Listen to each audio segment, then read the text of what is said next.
प्राचीन ऋषि आर्यभ अब वास्तव में बहुत ज्यादा ही पावरफुल हैं और इधर उधर फालतू की बातें घुमाना बंद कर दीजिए। आप तो हमसे ये बताइए कि आखिरकार आपको यहाँ पर क्या चाहिए। वैसे भी आप हम सभी में सबसे ज्यादा मजबूत इंसान हैं। वहीं उसके साथ में यहाँ पर क्या प्राचीन संत आर्यभ, क्या ये भी दार्शनिक स्कूल के प्राचीन संत है? यहाँ पर अचानक से विपिन की आंखें सिकुड़ जाती है और वह देख पा रहा था कि वास्तव में उनके अंदर से किस तरह की पावर निकल रही थी। वो भी एक 72 संतों में से एक के वंशज थे जो यहाँ पर इस तरह से आए हुए थे।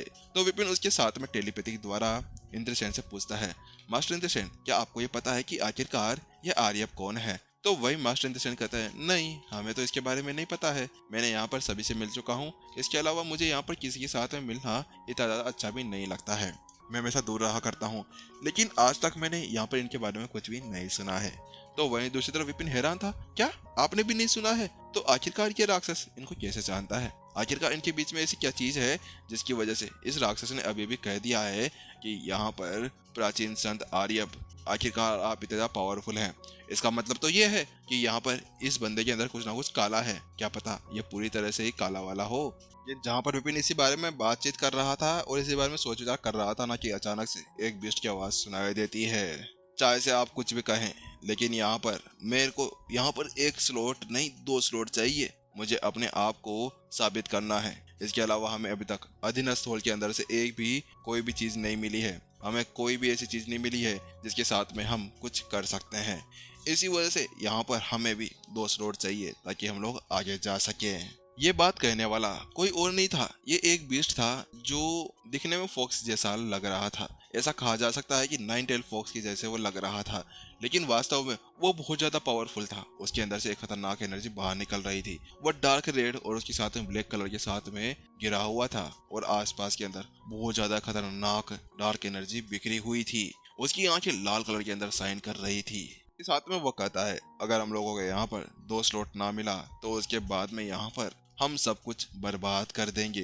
तो उसकी वो बात सुनने के बाद में अचानक से एक वो प्राचीन संत आगे बढ़ता है और वह कहता है, अच्छा तो तुम ज्यादा लालची वालची नहीं बन रहे हो? क्या तुम्हें नहीं लगता है कि आखिरकार तुम यहाँ पर अपना ज्यादा ही मुंह नहीं फाड़ रहे हो? आखिरकार इतना ज्यादा लालच भी अच्छी बात नहीं है। शुरू होते ही यहाँ पर अचानक से 2 स्लॉट्स मांग लेना, वास्तव में तुम बड़े ही लालची जानवर निकले। तो क्या हुआ? मैंने कहा ना, मुझे यहाँ पर 2 स्लॉट चाहिए तो 2 स्लॉट चाहिए। इतना कहने के साथ में जल्दी से यहाँ पर वह अपनी एनर्जी को रिलीज कर देता है। उस बीस्ट की एनर्जी पूरी तरह से वहाँ पर फैल जाती है, जो ये बता रहा था कि वह जल्दी प्राचीन संत के ऊपर पहुंचने वाला था। हाँ, वास्तव में वो बहुत ज्यादा पावरफुल बीस्ट था। अगर यहाँ पर प्राचीन संत भी उसके सामने आ जाए ना, तो शायद वो बड़ी मुश्किल से उसका सामना कर पाए। अच्छा ऐसी बात है, तो ठीक है, चलो आ जाओ। मैं तुम्हें बताता हूँ, मैं शेन कबीले का एक पूर्वज हूँ। तुम्हें मैं बताता हूँ कि आखिरकार यहाँ पर कैसे चुपचाप मानव मर्यादा के अंदर रहा जाता है। तुम क्या अपने आप को माइकल लाल समझते हो, जो आगे जाकर अपने आप को और भी ज्यादा बड़ा दिखाना चाहते हो? तो वहीं दूसरी तरफ क्या शेन कबीले के एल्डर? अचानक से विपिन की आंखें सिकुड़ जाती है। बात कुछ ऐसी थी कि विपिन ने आज तक यहाँ पर उनको नहीं देखा था, लेकिन अब वो उनकी आवाज और उनको बारे में सुनने के बाद में ये बता सकता था कि वह शेन कबीले के ही पूर्वज थे। तो उसके साथ में यहाँ पर मास्टर इंद्रसेन बताते हैं, हाँ वास्तव में सीनियर, यहाँ पर ये हमारे शेन कबीले के प्राचीन संत है। इन्होंने यहाँ पर हमारे पूरे शेन कबीले को संभाल कर रखा हुआ है। यहाँ पर ये बहुत ज्यादा पावरफुल हैं। इसके अलावा जब ये 500 वर्ष के थे ना, तो उसी वक्त ये प्राचीन संत के ऊपर पहुंच गए थे। लेकिन उस जगह पर हुआ कुछ ऐसा कि यहाँ पर ये 500 वर्ष के अंदर पहुंच तो गए थे, लेकिन अब ये अपने आप को इंसानों के लिए न्यौछावर कर देना चाहते थे। तो उसके बाद में इन्होंने अपनी जिंदगी को आगे नहीं बढ़ाया, ये सीधे चले गए हाइबरनेशन के लिए, ताकि ये आगे आने वाले समय के अंदर इंसानों की मदद कर सके। इन्होंने अपने सारे रिश्ते नाते को पूरी तरह से टाटा बाय बाय कह दिया था। उस जगह पर यहाँ पर वह बिल्कुल भी नहीं मिलने जा सकते थे। तो वहीं उसकी वो बात सुनने के बाद में यहाँ पर जो विपिन था वो चौंक जाता है। क्या 500 वर्षों के अंदर उन्होंने ऐसा कर दिया था, और इतने कम समय के अंदर वो इस तरह से कैसे जा सकते थे? तो वहीं दूसरी तरफ जहाँ पर वो इसी तरह से बातें कर रहे थे ना, तो वहीं यहाँ पर बीस्ट कहता है, क्या क्या तुम मेरे से लड़ना चाहते हो? वैसे बात कुछ ऐसी थी कि उस बीस्ट की थोड़ी बहुत फटी हुई तो थी, लेकिन यहाँ पर वह अभी पीछे नहीं हट सकता था। आखिरकार उसे अपने बीस्ट जनजाति के लिए लड़ना जो था, तो वह कहता है, चलो ठीक है, आ जाओ, आजमा लेते हैं। आज मैं तुम्हें यहाँ पर मार डालूंगा, उसके बाद में क्या होगा कि यहाँ पर मैं तुम्हारे पीछे खड़े हुए जितने भी शेन कबीले के वंशज है ना, उन सभी को भी धीरे धीरे तुम्हारे पीछे भेज दूंगा। क्या कहा तुमने? तुम्हारी इतनी हिम्मत? अगले पल यहाँ पर जो भावेश थे, प्राचीन संत भावेश, उनके अंदर से खतरनाक एनर्जी बाहर निकल कर आ जाती है और वो पूरी एनर्जी पूरी जगह पर फैल जाती है। तुम क्या कहना चाहते हो? क्या मेरे मारने के बाद में तुम उनको मारोगे? मैं तुम्हें बताता हूँ। मैं तुम्हें पहले तो मारूंगा, उसके बाद में जो तुम्हारी जनजाति है, लोमड़ी जनजाति, उन सभी को मैं पकड़ पकड़ कर धोकर मारूंगा। और तुम्हें मैं पूरा नहीं मारने वाला, तुम्हें ये दिखाऊंगा कि तुम्हारी लोमड़ी जनजाति को किस तरह से मैं खत्म कर रहा हूँ। क्या तुम्हें लगता है कि तुम शेन कबीले के साथ में पंगा वंगा ले सकती हो?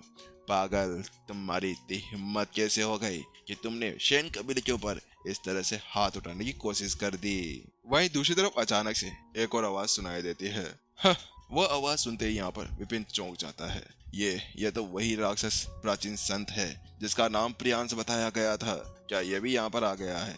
अगले पल यहाँ पर विपिन की मुलाकात उसी से हो जाती है, राक्षस जाति के प्राचीन संत से, जो यहाँ पर उसको उपलब्धि हॉल के अंदर मिला था। उपलब्धि हॉल के अंदर तो विपिन ने उसकी हालत पूरी तरह से खस्ता कर दी थी।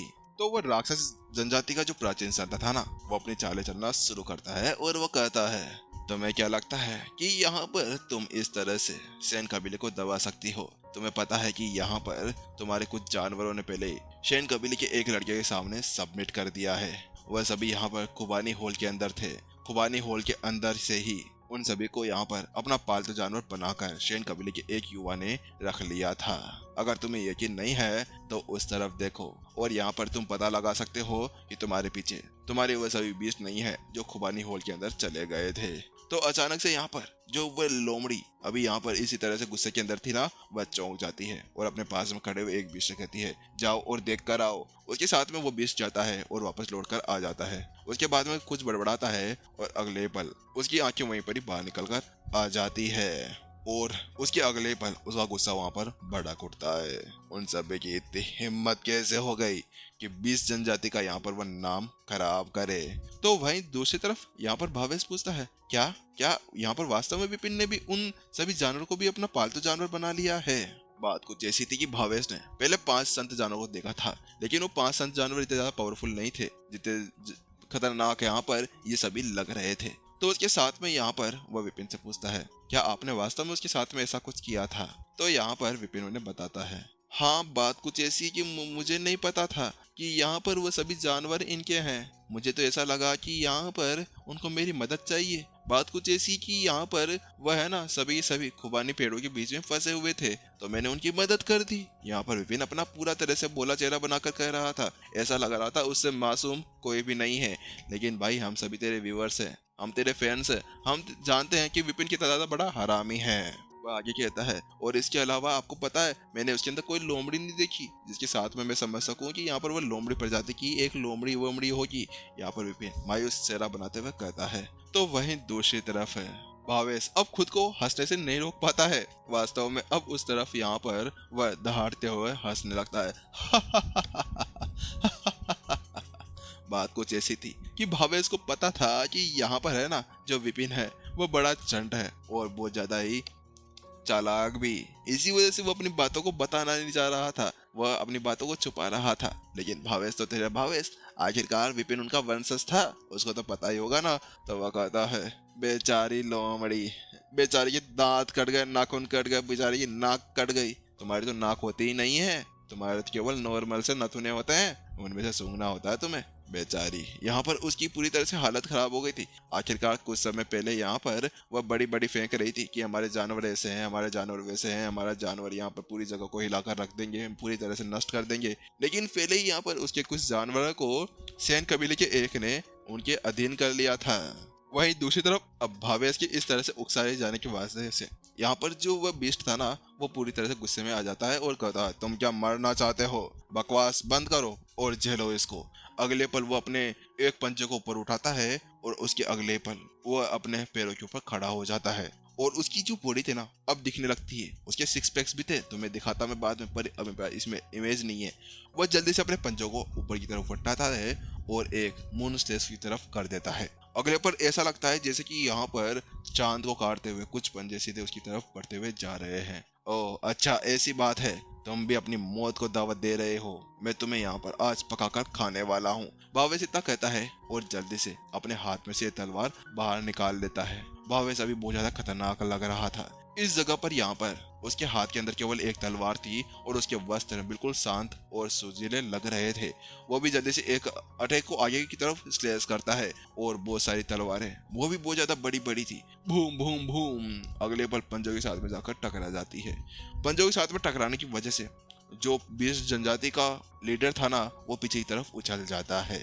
क्यों, क्या हुआ, हो गई सिट्टी पिट्टी गोल, अब नहीं आओगी लड़ने के लिए? यहाँ पर वो फिर से उकसाने लगता है। ये जिससे पहले कि वह और कुछ कर पाते ना कि अचानक से एक आवाज सुनाई देती है, बस बहुत हुआ, अब बहुत लड़ लिए तुम लोग। अगले पल उन सभी के बीच में एक लाल दुपट्टा आकर खड़ा हो जाता है जो एक झंडे की तरह काम कर रहा था। वह कहता है कि यहाँ पर तुम सभी को लड़ने की कोई भी जरूरत नहीं है। हम सभी यहाँ पर अपने हिसाब किताब को लगाने के लिए आए हुए हैं। हम सभी को ये पता लगाना है कि आखिरकार आगे जाने वाले स्लॉट्स कौन कौन से होंगे और कितने जने किस में से आगे जाने वाले हैं। उसके लिए हमें कुछ करना होगा। इसी वजह से चुपचाप बैठो और एपिसोड का वेट करो ताकि नेक्स्ट एपिसोड आने के बाद पता चल सके कि अब कौन कितने ज्यादा स्लॉट्स के अंदर आगे की तरफ जाने वाला है। चलिए टाटा बाय बाय सायोनारा, मिलते हैं नेक्स्ट एपिसोड के अंदर। जब तक के लिए अपना ध्यान रखना।